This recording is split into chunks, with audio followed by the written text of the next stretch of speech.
I'm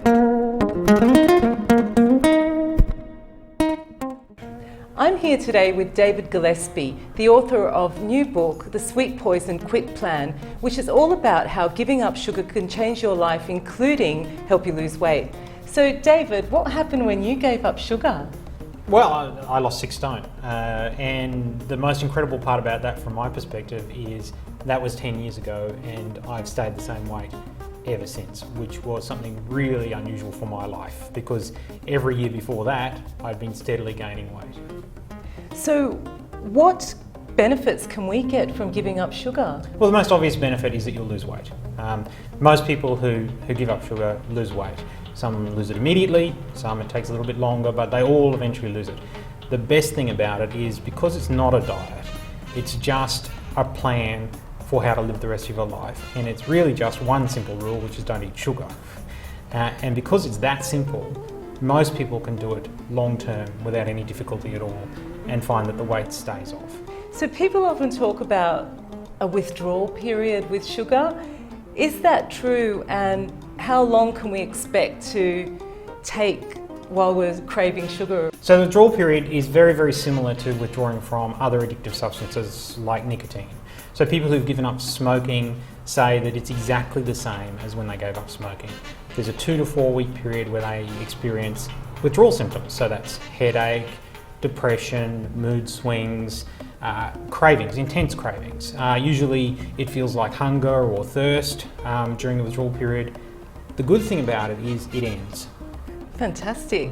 So show me some ways that we can get sugar out of our lives and get through this sort of 2 to 4 week period. Okay, so the first thing you've got to do is make sure you don't have any sugar in the house, because if it's there, you'll eat it. So you've got to take all the juices out of the fridge, you've got to take all the obvious sources of sugar out of the cupboard, you take away the breakfast cereals which are full of sugar, take away the snacks that are full of sugar. Once you're in a sugar-free environment, then you've got to deal with the cravings. And that's all about having a plan. So some of the examples that we've got here is often people say, well, I'm just going to go for a coffee. And what they mean is they're going to have a coffee and a muffin. Yes. Nobody just goes for coffee. If you know that that's what you do, then plan for it. Know, okay, I am going to want that muffin when I get there, no matter how good I feel I'm being, and have a plan for it. So say, I need to have something to eat when I have my coffee, so maybe order up some buttered toast or something like that doesn't have any sugar in it at all, or very, very little, and then you've got a plan. Similarly, when you're sitting down at night, plonked on the couch in front of the TV, you might think, I'll just have a bit of chocolate. Yeah, it's a reward for the end of the day.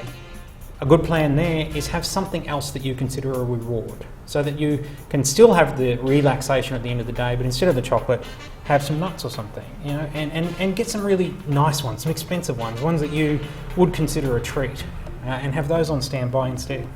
Good to stick them by the jug as well, so that when you're making yourself a cup of tea, instead of reaching for the biscuit tin, have some nuts there and just have a chew on those instead.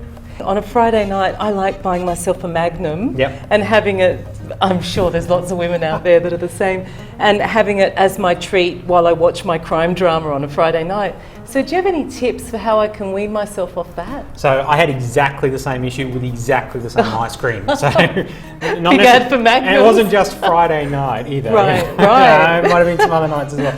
Just whenever you're relaxing in front of the television in the evening, you think, oh, I could really go. You know, especially the little mini ones.